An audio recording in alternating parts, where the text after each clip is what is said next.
At long last, Marvel has finally released a first look at Miss Marvel, the sure thing next hit Marvel Disney Plus show, and,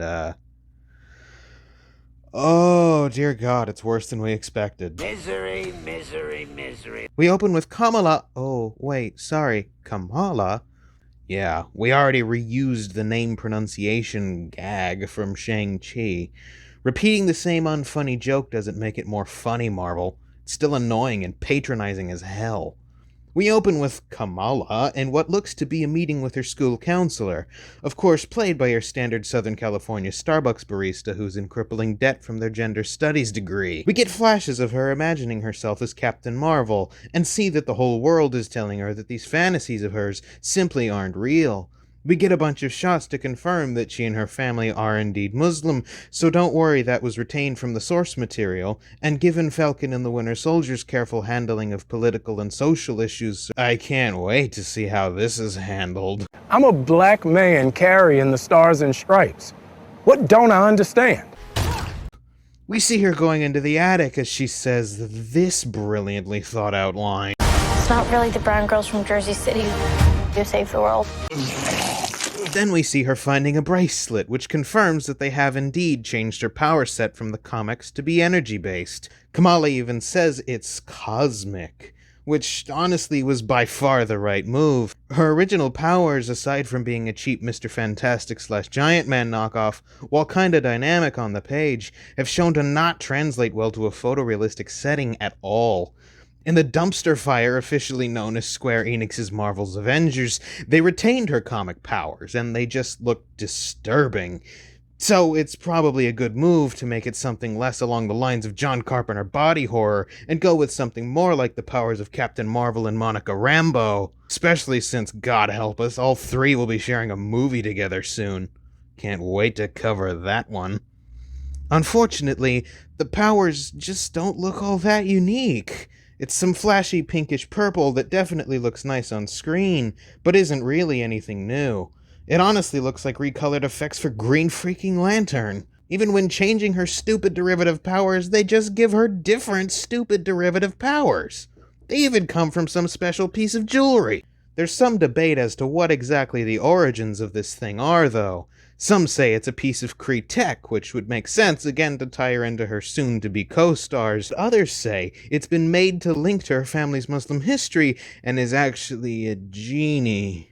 Oh dear God, please no. Also, this gives no real idea of what the show will be about.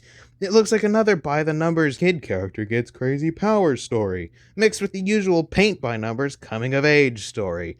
It barely feels like a Marvel-ish superhero show at all, and more like a crappy Disney Channel movie. Oh, wait. That's basically what the Marvel Disney Plus originals are, but at least the last ones didn't look and feel exactly like that. They had some kind of hook that at least got people watching, with a tone that was at least partially carried over from previous, better projects. I don't see anything of the sort here, and it just feels as bland as milk toast. But there's a catchy enough song, fast enough cuts, and a flurry of bright colors to keep you distracted from the fact that the trailer has nothing going on. Oh boy. A character who had middling at best reception in the comics, whose big video game appearance went down in flames, who now is heading to a Disney Plus show where she's a fangirl for one of the worst heroes the MCU has to offer? What could go wrong? I beg you, protect me. Kamala herself just seems so boilerplate. She's an awkward teen who gets powers and it turns her life upside down. She doesn't know what she wants to be. Lol, how quirky. There's nothing special there, and nothing they show us indicates anything really unique about her to make her stand out.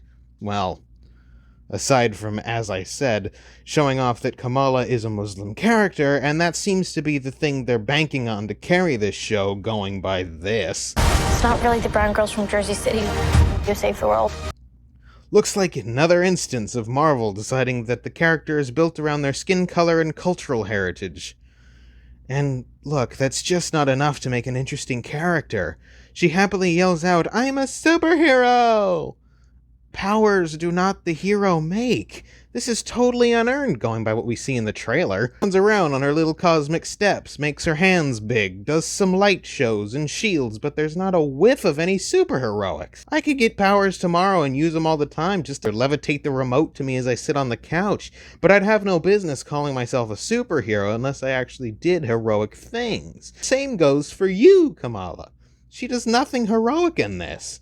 There's one shot of her using a shield to protect someone from bullets, but she's also protecting herself since she's even more directly in the line of fire. So far, none of the Marvel Disney Plus heroes have actually done anything selfless, and just one scene of her saving someone from falling to their death and then getting hooked on doing good for others would have done this trailer wonders, and actually given us an indication of Kamala as a character and a person, but You get nothing! this isn't a teaser trailer either, by the way. It's called the official trailer, but it's just a minute long with no idea of villains or overall storyline. Just the same annoying traits that make Kamala so insufferable in everything else she's in. She's a daydreaming, fantasizing fangirl.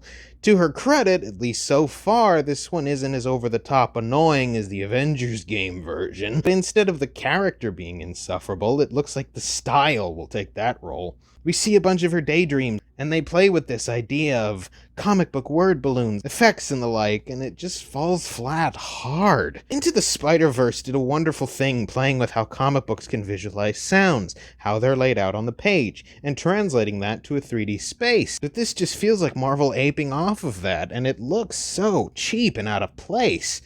Overall, this thing shows off a look and a style that screams made for TV, or worse yet, like a freaking CW show. The cheap-looking effects, the lazy acting, the awful costuming, the rock-simple plot, the forced, witty dialogue, the heavy focus on the main character's ethnic background, it all screams of a dumpster fire. Add that to the fact that their official trailer gives us no sense of the story and definitely shows nothing exciting, and it has the warning signs that it'll have more of the same clumsy social commentary that Marvel's Disney Plus shows have been loaded with a superhero story taking the back seat.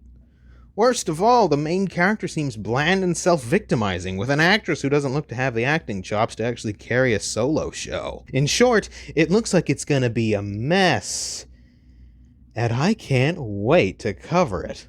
As far as I'm concerned, June can't come soon enough. We're gonna have a hell of a time. Moon Knight will be coming out pretty soon, and that one looked half promising from the trailers, but I suppose we all kinda know how a promising idea can be completely screwed by these Disney Plus shows, so we'll see. At least with Ms. Marvel, I'm pretty sure I know exactly what we'll be getting. And I genuinely cannot wait. Till next time, stay geeky, and I'll see you in the next one. Same fan time, same fan channel.